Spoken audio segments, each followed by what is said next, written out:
One of our most popular techniques for building really large software systems has always been the actor model.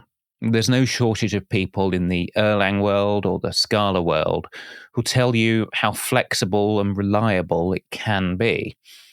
And I think one of the things that really appeals about the actor model is that the core ideas are pretty easy to understand. And the core ideas stay the same as the system grows, right? There's really only two pieces. You have actors, independent state machines focused on doing one thing really well.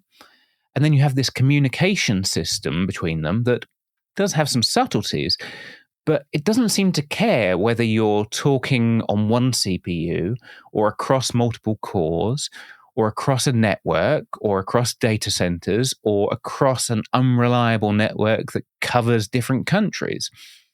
The system grows, but the pieces stay the same. So there's hope that the design will still fit in our completely unscalable brains. A bit like chess, right? The rules are simple, but it can grow to emergent complexity.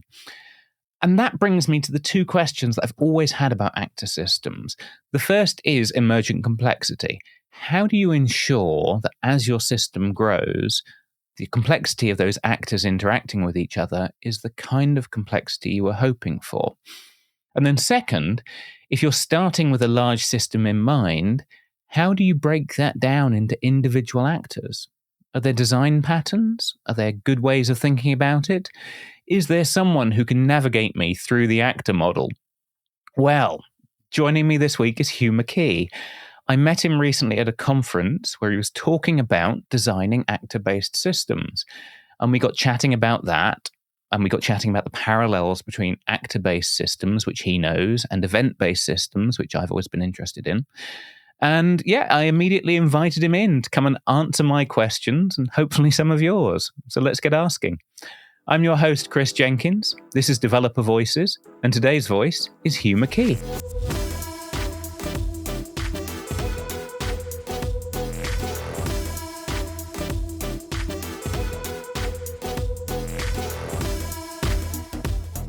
I'm joined today by Hugh McKee. Hugh, how are you? Great. Thanks for having me, Chris. It's a pleasure. You spent a lot of time in an adjacent world to mine, it seems, because my world for the past few years has been heavily event streaming. Yours is actors and the actor model, right?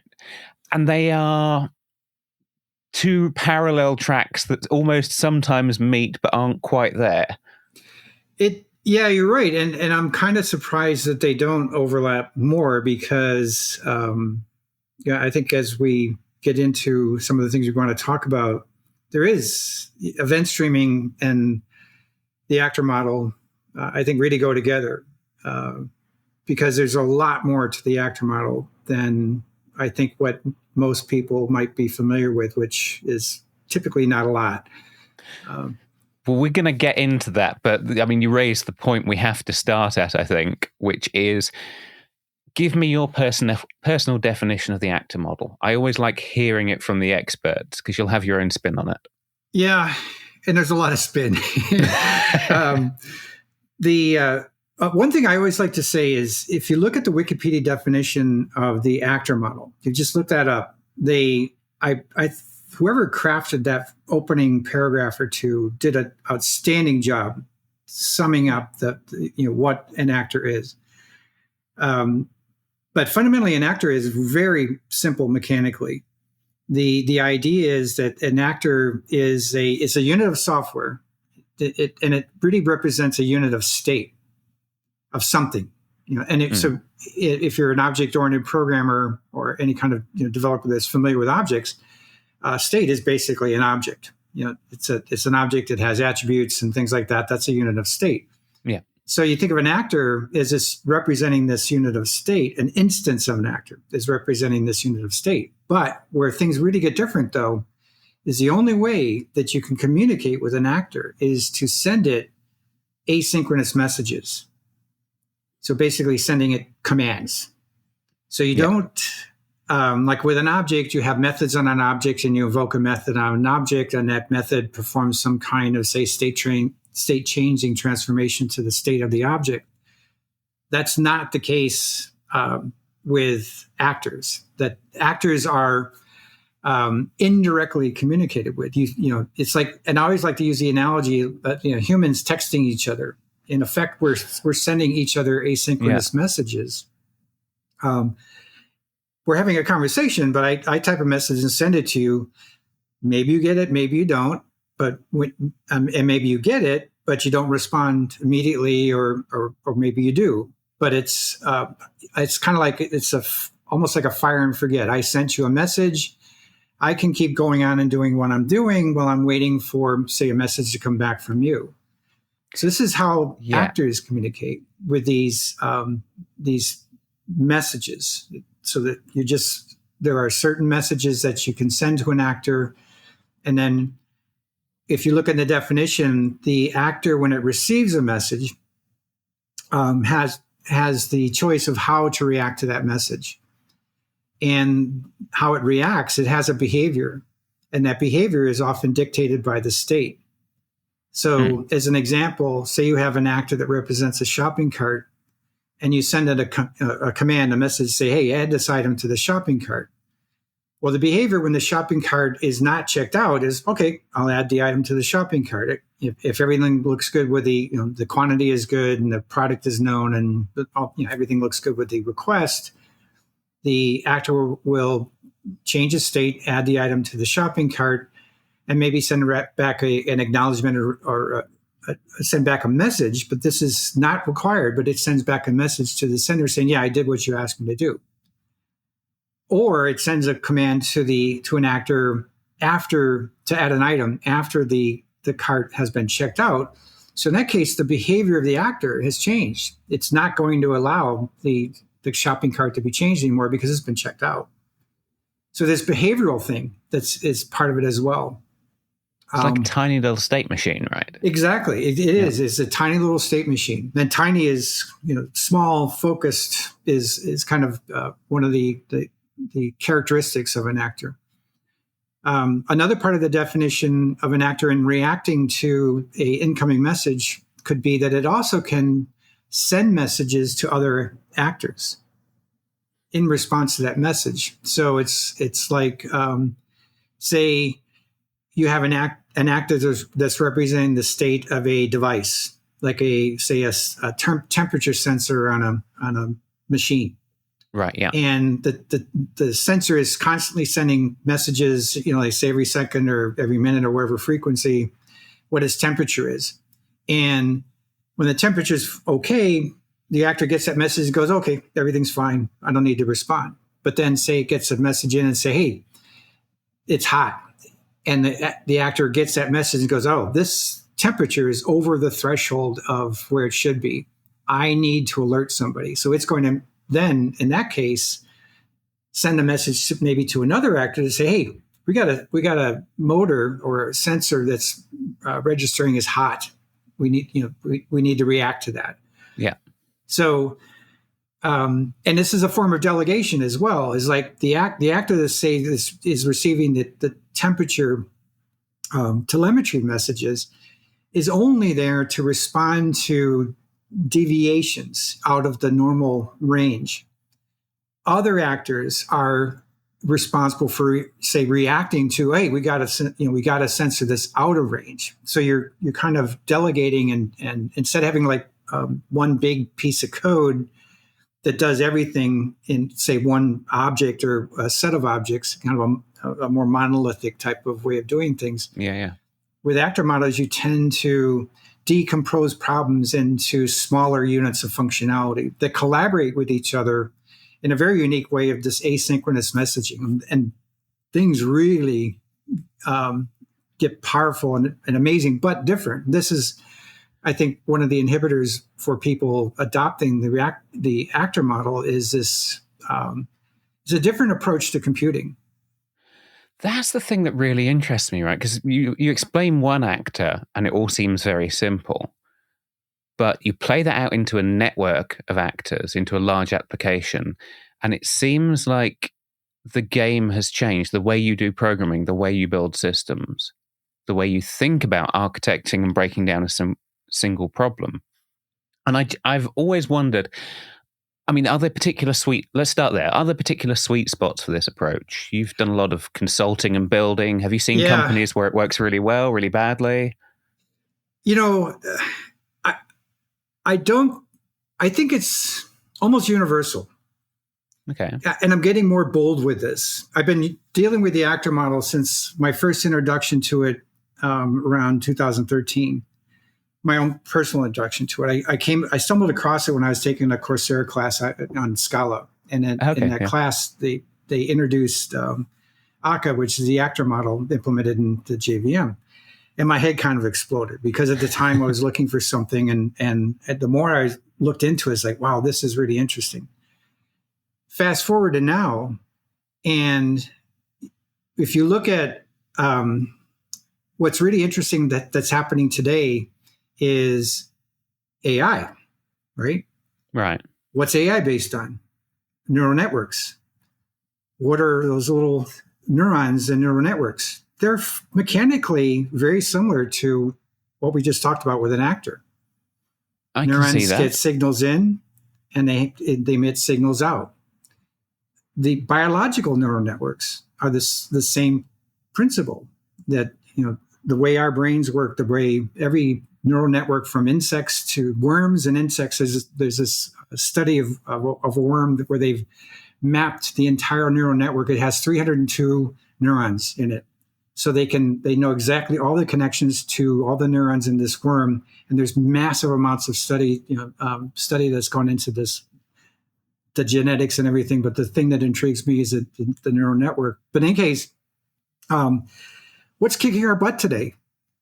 The massive computing models in our heads that are based on neural networks, we came on the scene and we took over the world, right? Yeah. Now AI is coming on the scene and it's taking over the world. What's the fundamental unit of computing in that? It's fundamentally what we just talked about. This ability to do simple things in cascading sequences of reaction to signals. Yeah. And that's what intrigues me. In that case, let me ask you this question, because the thing with neural networks is each individual neuron is very simple, but the emergent complexity is kind of a black box. You don't debug a large language model. You just, not really, you treat it as a magic black box. I've always wondered if there's a risk in large actor-based installations that so much of the intelligence is in the graph that it becomes very difficult to understand. It's an excellent question. And I think the answer is a good one, is that it doesn't have to be, because the work that I've been doing recently, where in the last year in particular, where the programming model that I've been using to do this kind of actor-based programming has become much simpler and much more focused on the fundamentals. Okay. And what was interesting for me as a developer was that once a lot of the complexity that was surrounded this kind of beautiful model boiled away, and I could focus on, say, designing systems using this, that what's surprising is like the worm that has only 302 neurons. It moves, it survives, it reproduces, it learns, it avoids danger, and it searches and finds sources of food, those types of things. All this behavior is in just 302 physical neurons. And so what I found is when I do my talks and a demo that I've done and other demos that I'm working on, I have a demo with 10 different types of these actors, basically, that 10 types of neurons. Mundane task. Yeah, and it's just processing orders. Right. And with these 10 different units of computing, that each one is relatively simple, this system is taking in orders, it's allocating stock to the orders, and it's not just decrementing counters, it's actually tracking physical units of stock. It knows exactly where the stock came from, say an inventory, by the boxes or by the units that are being shipped to say a customer, and what orders they were allocated to. So it's a very detailed level of tracking. It also has the ability to sense when stock is getting low and trigger ordering more stock. And when that stock when new stock comes into the system, the new stock comes in and hunts down, say, orders that couldn't be fulfilled because there was insufficient stock, and they go into a back order state, and then they hunt them down and give them stock, and so the orders are ready to go. So this kind of emergent behavior came out of 10 simple types of neurons that I could easily grok as a designer of this system once I wrapped my head around this different way of thinking about decomposing complex problems into these smaller units of computing. Okay, so are you saying it needn't necessarily become a black box because you can get quite complex emergent behavior from an actually small collection of parts? Yeah, that's what's really interesting. Then in that case, you need to tell me as a novice actor model designer what the right way to slice a system up into actors is. Because I think mine are more complex than that.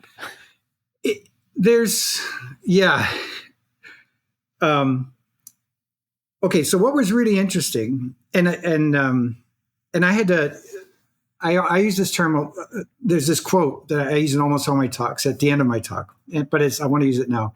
It's from a guy called Alvin Toffler, and he said the illiterate of the 21st century would not be those who could not read and write, but those who cannot learn, unlearn, and relearn.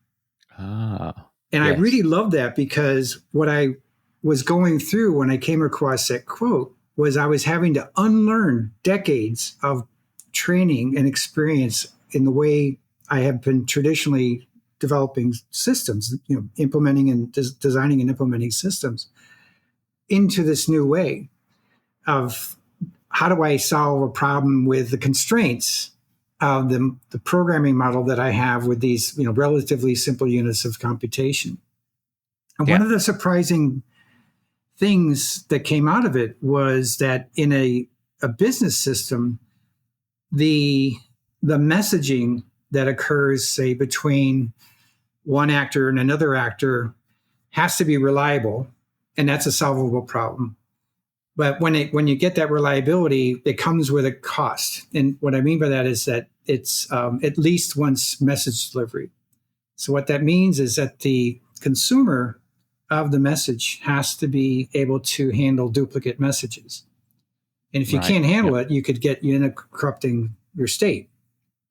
Because you'll have to be, because you can't guarantee that when you send a message it'll be received, you have to be able to send it more than once. Right. Yeah. Right. So the consumer, it's like when actors are messaging each other, one is a producer of a message and the other is a consumer of the message. Yeah. So in between, you put some kind of reliable messaging, which is, like I say, that's a relatively easy problem to solve. But it means that the consumer may, in some cases, get the same message twice. So when I design and implement, say, one of these actors, and I write a unit test for it, one of the tests that I always write is every command. The commands are known that are going to come in. It's you define exactly what commands that a given actor can consume. When you write the test for it, not often, but almost all the time, I'll write a test where I send the message once, make sure that the message was processed correctly by examining the result of the message, the change in state, the events that thing emitted, and those types of things. But then I'll send the message again. And it's supposed to be idempotent, meaning that the state should not have changed. The data, the data should not be corrupted, and the consumer should react correctly. That poses a very interesting challenge to the design. And I'll give you one quick example. The stock allocation, typically the way that's implemented, you're just decrementing an inventory counter. Yeah. And that's notoriously difficult to do in an idempotent way, because you have, say, a product in your inventory, and that product has a stock on hand count, and it's getting requests to, decrement that count. Give me 3, give me 5, give me 1, each order coming in, right? So the consumer or something has to dedupe duplicate messages when they come in.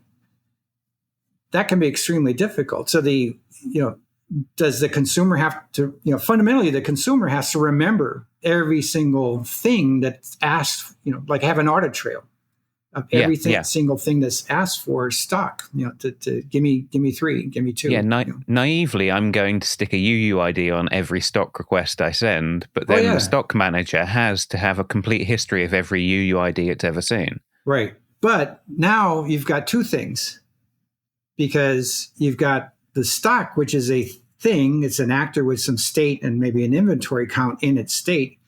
But those UUIDs, that could be is it going to be an internal list inside of the state of that actor? Probably not, because the list is unbounded. It can get huge. It could be years long. When do you get rid of an entry in your dedupe list? All this kind of complexity comes in. Yeah. So you run into these kinds of idempotent problems, and in a way, it forces you to rethink how should you solve that problem. And within the constraints of you don't want an actor that has unbounded memory, because the state of the actor has to fit in memory. It has to fit in an object. And if it's millions and millions of previous order, stock requesters are in your list, that list just keeps growing and growing, and eventually you can't fit that anymore.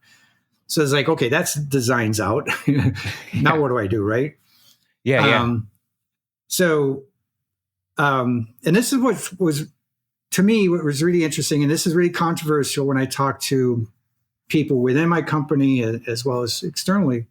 The solution that seemed to just emerge was what I call a reduction tree.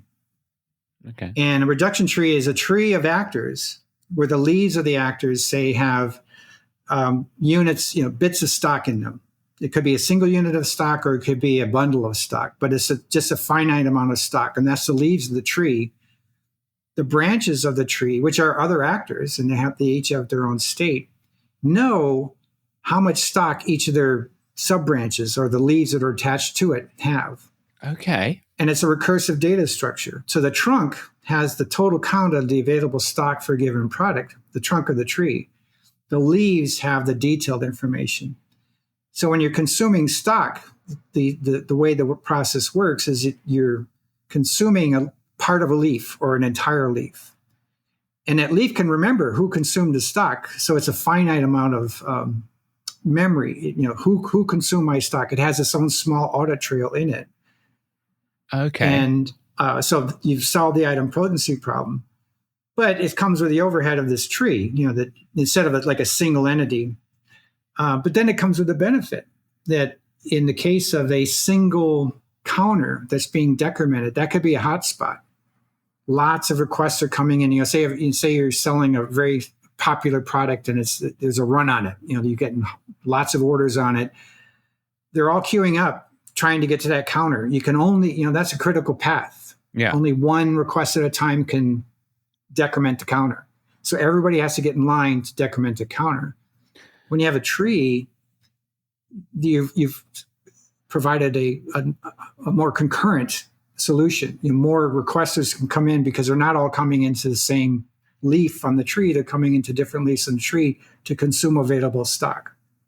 So are you saying that if I'm an actor and I've got 3 available umbrellas and I get a request for one umbrella, I will now fork 2 children, one of which has 1 allocated umbrella and one has 2 free umbrellas? You could do it at that level, or you could say you have 100 umbrellas, right, and you create a small tree where some of the leaves have like 5 umbrellas each.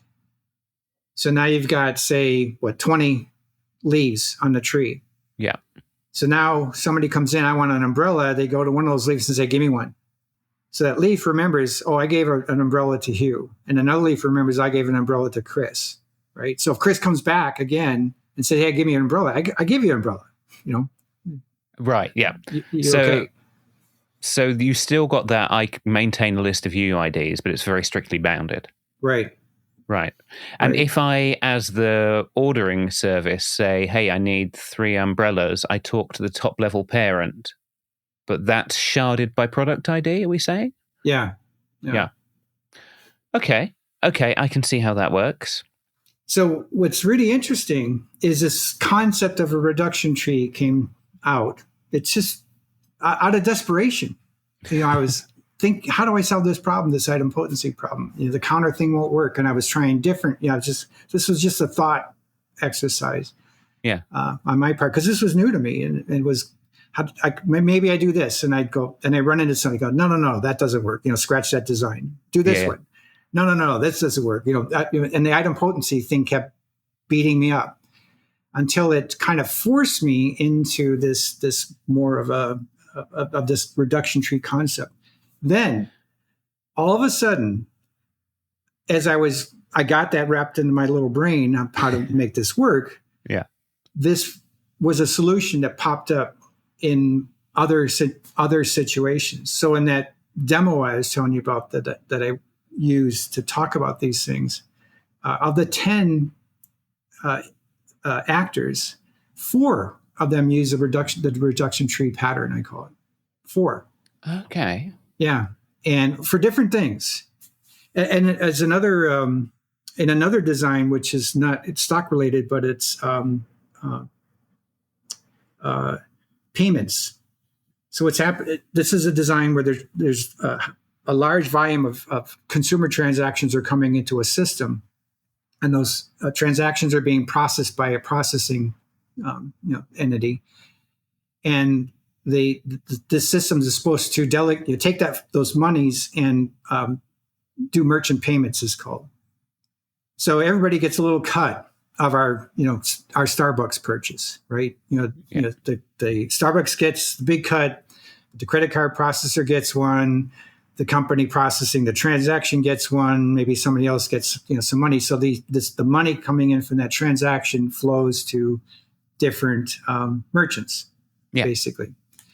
And so in effect, what's happening is the transactions are depositing funds into systems, and these merchants are doing withdrawals.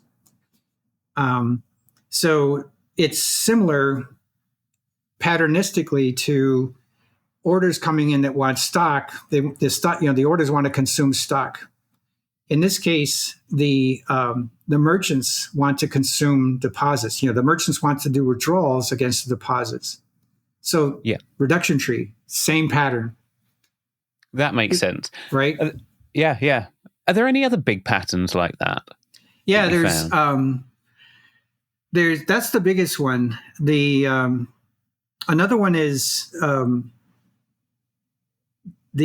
call it one to many. So it's one event, and but it ends up sending messages to multiple other actors.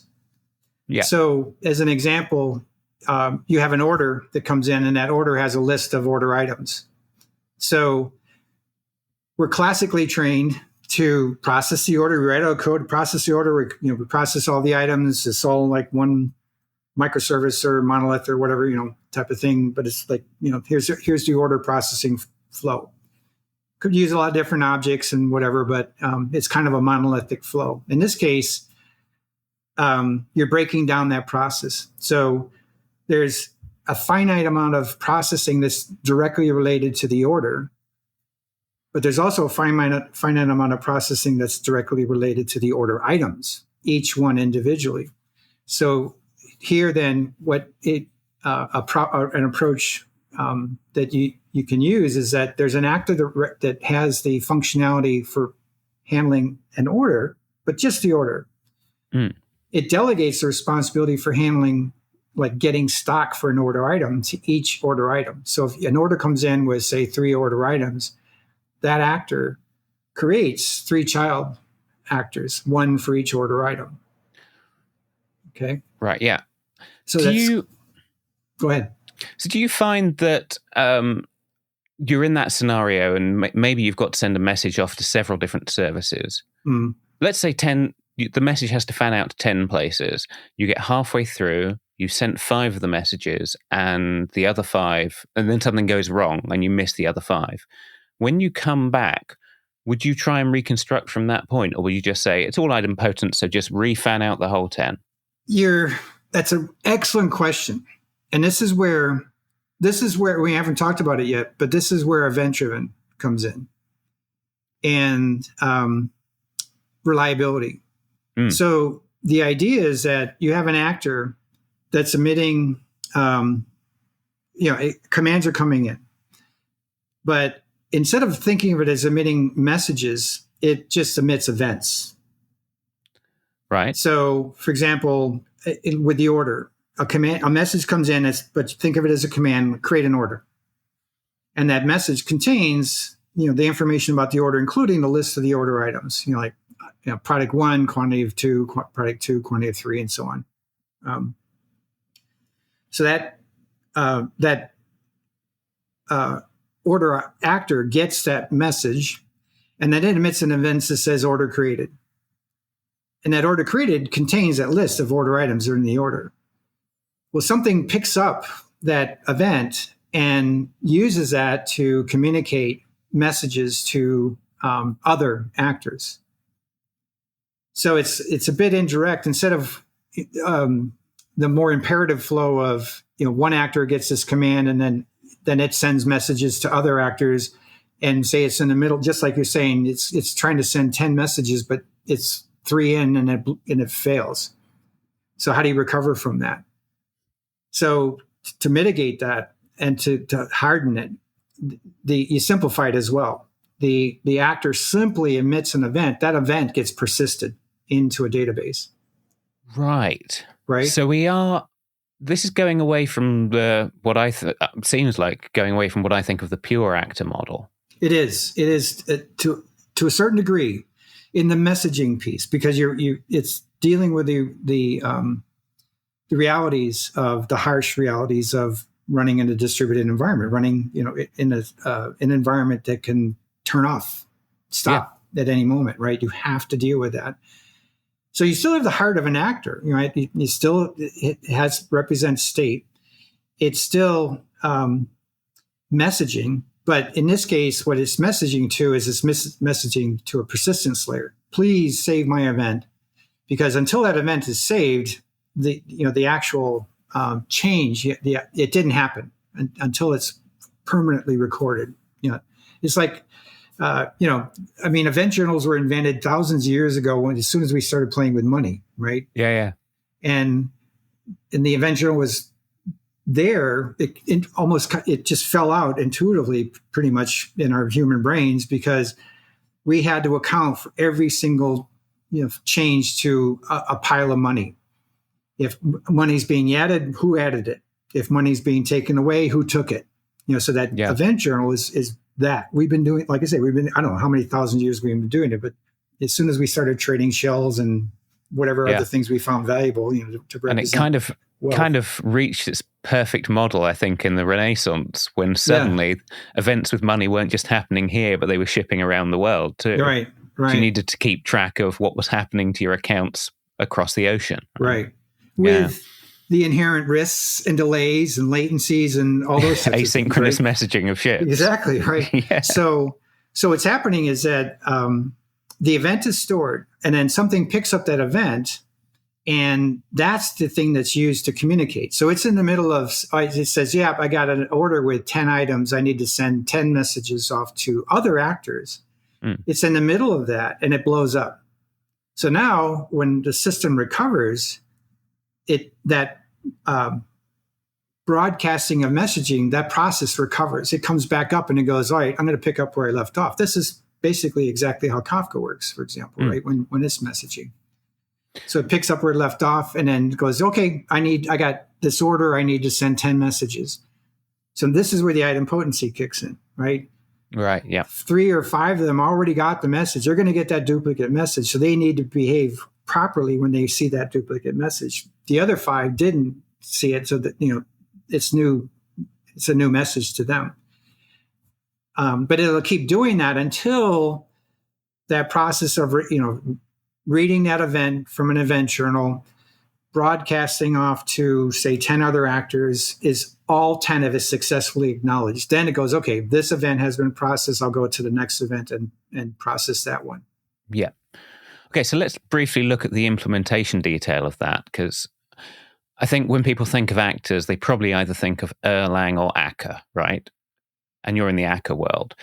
Are you saying that this messaging persistence is something that I have to write as an application developer, or are you saying that these days we should be expecting our actor frameworks to include persistent messaging? It should be. You should expect it to be included. Right. I mean, you can invent your own, of course, but it's a lot of work, right? It's not for the faint of heart.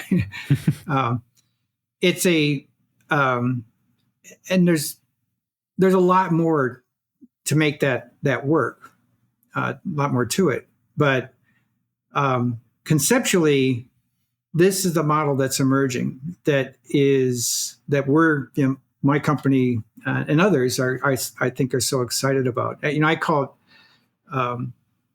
It's fully event driven, and but it's not just. This is not thinking like your classic microservice type of thing, because a microservice to me at this scale that we've been talking about for the last few minutes is too big. It's too unbounded. They're basically microservices are chunks of monoliths in a way. Yeah. Right. Small, and they're built typically as using same monolithic programming approaches. This is a fundamentally different programming approach, in that you're driven to small units of computation. The heart of the actor is still there. These small units of computation, like an order is an object, an order item is another object. The units of stock are other objects. These trees are other objects. So you have all these fine-grained things collaborating together in these event streams, basically, of reliable event streams. Once you have that foundation, it opens up this new world, which kind of circles back to your question a bit ago about where does this fit? And I mean, you could think of me as, I might be a hammer and everything's a nail. So and my hammer is the event-driven actor thing. But I haven't seen a problem that couldn't be solved in this way. And the reason why I feel more confident about that statement is that when we look at the computing models that for thousands and millions of years, the neural network, which we now see as kicking our butt with AI, yeah, it's that fundamental computing model that is so powerful. And it's different than the classic computing model that we've been doing since we've invented computers. And I really think that the way we have been programming was dictated by the hardware that we've been using. And now we're getting to the point where the hardware is powerful enough that we can visualize, kind of have this virtual environment. Even though the hardware is still, we're kind of stuffing this virtual model into the weird hardware that we have to use. But it's this fundamental computing model that seems to be so powerful that and it blows my mind. Like things like you do something with a few of these different types of entities, you put them together and wire them together, and you start to get a little bits of emergent behavior, and it's like, my head explodes when I see some of this stuff. So are you going to say then that, because I mean, every approach has projects that go wrong. Are you going to say then that if a project that uses actors doesn't work, it's probably because the design for an actor-based system is hard, not that actors wouldn't work in that domain? Yes, but I wouldn't say the reaction is that it's hard, but I think it's just different. And the problem has been that we're not trained on this. We quickly go into whatever, approaches for computing that we've been introduced to it, when we start our careers. And we basically take that trajectory and go with it forever. And that trajectory really hasn't changed fundamentally forever. Like I said, we almost never get trained at work to do it because they're so wedded to the one approach that it takes a lot for them to say, let's train everybody to think a different way. Right.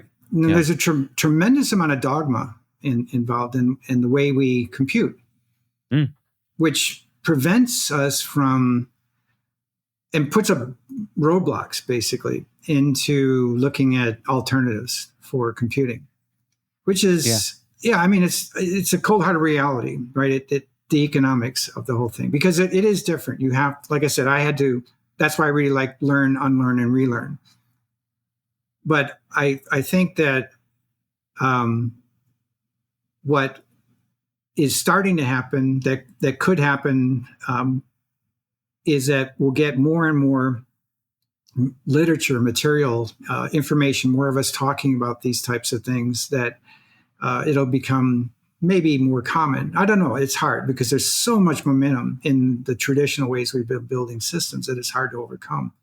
Yeah. And I've been dealing with this for the last 8 years, and in my role at Lightbend, we have a fundamentally different way of doing of computing.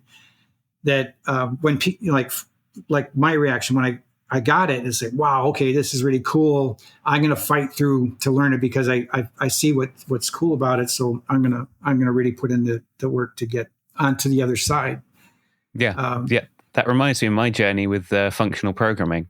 Yeah, it's like, right. I thought this is cool. I'm going to learn it, but could I think of how to solve a problem without an object, without a stateful object? No, I couldn't for a long time, and I eventually beat my head through it. Right. So that's something I want to circle back into. Is like, how do you think about solving problems in this way when it's unfamiliar? And coming from a Kafka world, the starting point would be, well, think about your messages, think about your events. Mm-hmm. Is that also true in the Akka world? Is it useful to start by thinking about the messaging between actors, or do you start by thinking actor first, messaging later? It's a bit of both, but I think that is a good way to start thinking about it, because it's the interactions between different parts of the system. And so it's like event storming with domain-driven design, right? That was kind of an aha that came about, I think, a bit after domain-driven design came out. I think event storming appeared a bit later as a result of it. And it turned out to be a very powerful tool, thinking of the events in the system first, and then seeing, well, what are the objects, or what are the things that are on each end of the event flow? Who created the event and who's consuming those events? So that is a good way to think about it. And then the next stage is you can start with, say, the coarse grain flow. Like, you have a flow between consuming funds and producing and depositing funds, or consuming stock and building up inventory, those types of things.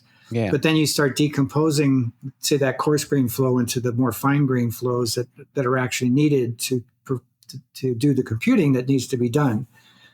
And so, I think that is the approach. But then sprinkle in that item potency piece, and that really kind of drives you, I think, a lot into a more fine-grained solution. Because it's like a naive solution is, I'm just going to send a message to that counter, that inventory counter, and get it, right?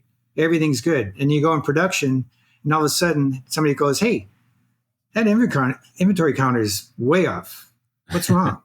I don't know. Everything seems, look at my code, everything's fine. It's like, well, no, what happened was you had duplicate messages that were consuming too much. And now you look at it, and then when you finally realize, oh crap, we got a big problem here. Fundamental design flaw, that's kind of the naive approach, because you didn't consider the item potency piece. And when you face that head on, that's the thing that seems to really drive it. This is what's driven me into more realistic designs. And it usually involves decomposing something that I was a little too big and too heavy into something that was smaller.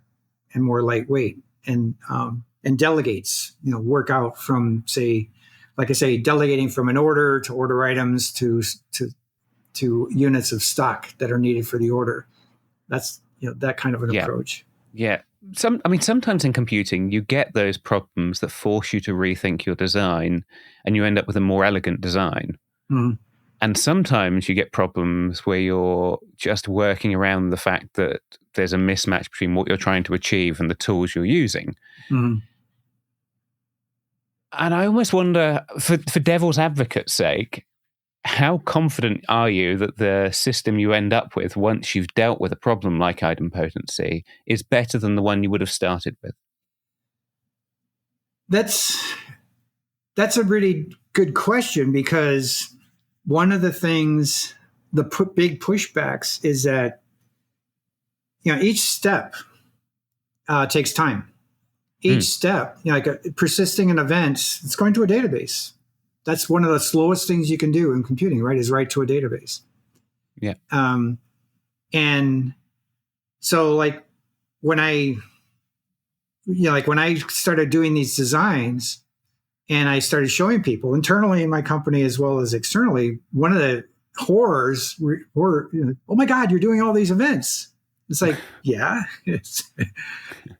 make it faster. Events are mechanically very simple. It's way different than a database transaction. You're just appending you're just doing an insert. You never do updates. You never do deletes. You're just inserting. So it should be fast. And the database, theoretically, the database that you need to do that can be very, very simple, very focused on just eventing. Yeah. But the negative reaction that people have is all this eventing that's going on. So that that's one of the things that gives people probably the biggest pause initially when they're looking at this. And but at the same time, surprisingly, it's opening up opportunities for more concurrency, because often the traditional approaches that we're using for handling data, we're delegating all the concurrency control to the database. Yes. Yeah. Right. And the database, they're magnificent inventions, right? I mean, there's the complexity of databases are just, spectacular. But when it all is said and done, it has critical paths, right? That only one thread at a time can go through. This is why we have locks in databases. Yeah. And so there's a lot of concurrency controls, and we're delegating all this concurrency control, like with stateless systems, we're delegating that into the database. The database is ultimately responsible for keeping state of data consistent. That comes at a cost. And you can have a horrible cost to it, because you can run into a point where the database simply can't go any faster because it can only do one thing at a time so fast. You have these choke points where things are pushing through. Regardless of how big and powerful the database is, you got traffic that's going through one single file thing in different places in the database. And so it's like, how's that working out for you, right? In this approach, you don't have that you don't have the locks, you don't have the monolith and the transactions, the typical transactions that are doing create, CRUD, create, read, update, delete types of things to multiple tables in a single atomic transaction. I always say we're hooked on acid. We're spoiled, right? The acid transactions, because they're incredibly powerful and useful, and they take a lot of burden of responsibility off of us in a great way, but comes at a cost. This approach is fundamentally different. It's doing a lot of these little more fine-grained events, but they're simple database operations, and they're highly concurrent database operations, and things like that. And one thing I want to mention, that this is a relatively recent, and it was staring us right in the face, is that an event journal is also a topic. So all you have to be able to do is read the events that go into the event journal by offset, just like the way Kafka does. So you have a natural message producer in an event journal. So you don't need to, say, write an event to an event journal and then push it out to Kafka. So like messaging from one actor to another reliably using the event journal can be done using the event topic. And then you can partition that, right? That's how you get the concurrency flow. Well, guess what? You can do that at the persistence layer as well. So one of the recent innovations that my company is doing is that we can take an event journal and split it, instead of one, say, database, we can do 2 databases or 4 databases or 8 databases, and we're getting near linear performance. Not totally linear, but so we're not choking on, say, one database that can only do so many I/O operations per second type of thing. Yeah, we can go to 2 and 4 because we're partitioning the traffic to the persistence layer, and the same we're partitioning the traffic at the messaging layer. Out of curiosity, what is the underlying database? Is it custom or is it something I'd know? It can be Cassandra. It could be NoSQL. It could be SQL. It could be an event-specific data store. Okay, so does it bring your own? You can bring your own, yeah. Right, okay. Or because that's kind of at the code level. Your code is really only concerned with emitting an event. How that event is actually stored can be kind of abstracted away under the covers. Mm. And because you're not dealing with transactions, you're not dealing with object relational mapping or anything like that. You can kind of hide all that complexity is gone, and so you can switch out databases, whatever you want, that gives you the most performance and the best cost to it as well. This makes me think then about monitoring, because presumably if you can access the database, you can look into the message stream. Are you also persisting the state of each actor? So I could look at the list of messages that went in and the state it had and the messages that came out. Yeah. And, but typically what happens is that there's this concept of snapshotting. And right. The idea is that periodically, not every time that an event is stored, but periodically you're saving the state of the actor in a snapshot store. So maybe every 100 events or every day or some, whatever frequency you want, but it's relatively infrequently you're saving a snapshot. So when you want to recover the state of an actor, you go to the last snapshot first, get the state at that time, and then replay every event that happened after that. So if you have an actor that has a very long history of events, say goes back months or years, you don't have to replay every single event to get back to like your current balance of your bank account. Yeah. You go to the snapshot, and then any deposits or withdrawals or adjustments that were made after that last snapshot. So it optimizes the recovery of the state. So there's kind of the event store, which is basically just every single event is stored in it, and then there's a snapshot, for every instance of an actor, for a given ID, and it's the last snapshot that's saved there.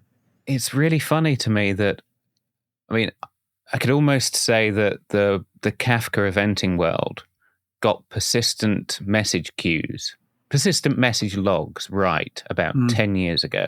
Mm-hmm. And has been gradually realizing that it's going to need state machines on top of that to actually build a system. Mm. And then you've got the actor world, which had the state machines and is gradually realizing it also needs persistent logs. Yeah. Do you think we're going to end up in the same place eventually? Do you think that's a good thing? I think we're already there, in effect. Okay. Because this is where I kind of think of event-driven as 2 forms. And the one form is I call hybrid event-driven, and another form I call fully event-driven. All right. So hybrid event-driven is, say, and I see this a lot, is that you're doing your normal database operation. Say you have a microservice and you're doing your normal database transaction. You have multi-tables, type of thing, normal stuff. Yeah. You perform that transaction, and then you push a message out to Kafka so that action can be communicated to some interested consumer of that, of that operation that operation occurred. So Kafka is perfect for that, right? Because it goes into a database, which isn't a natural, message queue. It's not a topic. It's a bunch of tables, right, that are being adjusted based on the result of a transaction. Yeah. So you push a message out to Kafka. In a fully event-driven, you're writing events into an event journal, which functionally is a topic. So you're just consuming. The consumers are going straight to the event journal to get to consume those events as quickly as possible. So you're not. There's the act of producing event is basically publishing a message. The act, and then you just have the consumer that's consuming it. So mechanically, it's a bit less complicated because you're not doing like these typical classic database transactions. You're just doing these simple kind of event operations that are going into event journal. Yeah, and then those things are being consumed. The other thing I like about fully event driven is that when you do update, like if you're another common thing is you do the database log. You're scraping the database log. As things happen in the database, you're using that to trigger messages going into a message bus like Kafka. But those things are fairly ambiguous. It's like, yeah, I updated this row, or I inserted this row, or and updates are the most ambiguous. Delete is obvious, but it's those ambiguous changes versus when you're fully event driven. The event says I added an item to a cart. Another event says I removed an item from a cart. Another event says I changed the quantity of an item to a cart, or another event says I checked out. That type of thing. So very unambiguous statements of fact. That's what events are. Unambiguous statements of historical facts, things that have happened. So there's a precision to your data, which is what's required in messaging. You want unambiguous messages so the consumer knows what to do with those kinds of messages. So that's where I really like fully event-driven versus the more kind of hybrid event-driven, where you're bolting venting onto a kind of classic design patterns. Yeah, I can see that. So that makes me wonder about like where we introduce this model. Because if I say you've convinced me that this is a universal model, and you've convinced me that you can just use a central database as your locking mechanism, and that will work for a long way, but eventually you're going to hit this ceiling where you have to re-architect, right? So if I'm convinced that eventually we're going to need something like this when it gets large, how small would you go? How small a project would you say, I'm not going to bother with actors, I'm just going to monolith it? Well, first you need to find good tools, good software development kits and good, and there's not a lot of them, right? Out there. They're out there. Yeah. So you need to pick the right one, and that you feel comfortable with. And then I would say, yeah, like we always say, like with microservices, start small. And so one way to think of a microservice in this paradigm is that it's not like it's not, say, one block of code that does everything the microservice is supposed to do. You've decomposed the functionality of microservice into collaborating units of computation, these different actors, right? So the order processing, instead of like I said earlier, one routine that handles all the processing related to an order, it's delegated out to a collection of these actors. They run independently of each other. They're running in different space and time. What I mean by that is that one actor could be running on one machine and another actor could be running on another machine, and they're talking to each other through these asynchronous messages. So the actor that's producing those events doesn't care who's consuming those events. All it's responsible for is producing those events. The other actors pick them up when they can and process them as quickly as possible. But as a whole, they're all working together collaboratively to, say, get the order processed type of thing. So your microservice is composed of, say, this little community of different actor types that are functionally together, collectively performing the bigger operation. Yeah. That's your unit of deployment. But, so pick a microservice and try it. But what I'm thinking is like, okay, here you are, Hugh McKee. You've got a favorite tool set that you're well versed in. You're an expert in thinking and implementing in these systems. Is there a system you would sit down to write where you'd say, actually, I'm not going to bother with an actor-based approach. This is too small. Or do you think that it's so useful that it's just your default way of writing anything? No, it's not. In the case of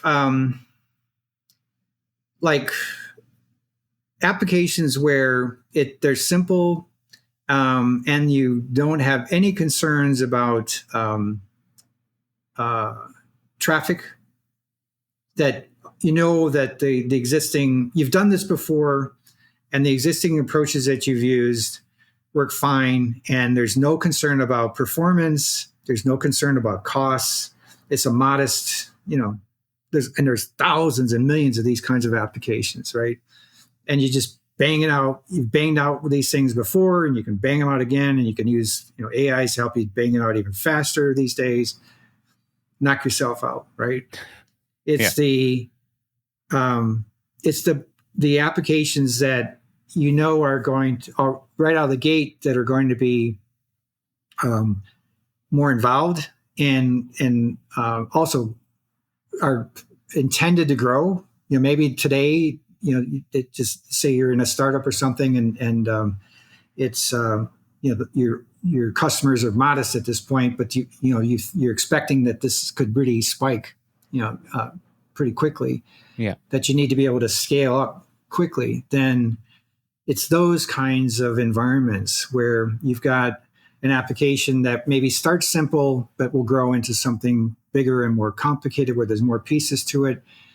It starts at modest performance levels, but will grow into some areas of the application could grow into more exciting levels of performance, that can, either rock your world because you're making a lot of money, or ruin your life because you're spending all your time trying to keep the damn thing running, because you have reliability issues and performance issues.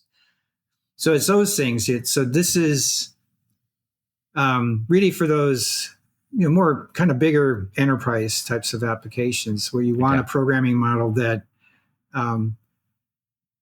initially, because when you're unfamiliar with it, there's going to be a learning curve that you have to go through. Like I say, it's not, I don't think it's huge. There's a lot of reward when you get on the other side, for sure. I love it now.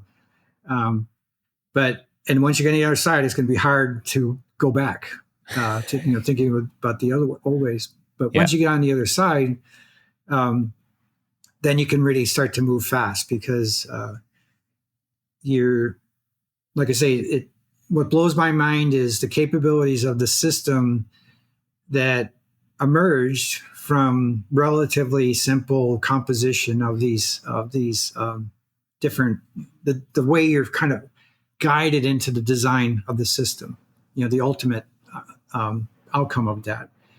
And and things like where it really blew my mind was I was working on the demo, and it was like my first big push into this kind of design pattern and implementation. And I was realizing, well, okay, this system has to have stock. And I go, oh crap, I'm gonna have to, for a demo, I'm gonna preload all this stock.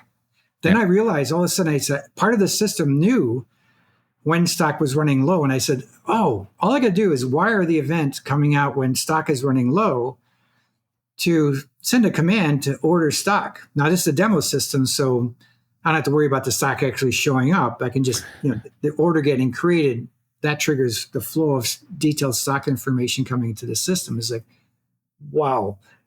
And then I realized that this could actually have a bit of learned behavior, because the part of the system knows when it's running low on stock, but it also knows when it's run so low that orders are coming in that can't be fulfilled because we don't have sufficient stock. In effect, that's a pain signal coming into the system, which can trigger learning behavior. I don't like pain, So let me write a actor that won't feel pain, right? When it gets a back order, it's like, it's a little flick on the ear. You failed me. You let stock run out. Don't let that happen. So it should adapt its order cycle. So that kind of learned behavior, simple but minimal learned behavior, could be implemented in this relatively simple type of flow, processing flow. Yeah, I can see that. So it's that kind of reward, I think, is there on the other side, that I hope might inspire some people to check this out, because it is pretty interesting. And I keep thinking, going back again, I think that all this emphasis on neural networks, taking our jobs and transforming how we work and all those types of things. It's what we've been talking about. The fundamental unit in computing is what's doing this, and it's like, this is right here for you to take as a back end developer building back end systems. You could be doing your own little, relatively simple but reasonably interesting power little neural networks, basically. So while people are getting excited about ChatGPT writing documents and creating images, you are more excited about the architectural underpinnings and what we can steal from that. Yeah. Absolutely. Absolutely. So very excited about it. In that case, leave me with 2 hints. If someone wants to get started right from scratch in this, where should they go? And if someone understands actors but has struggled with the design side, where should they go?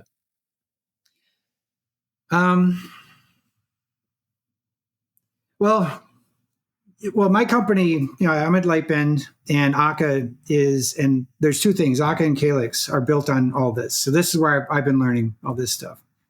And they're products. So, but that is one resource to check. There are other versions of the actor model out there that you can look into. As a start.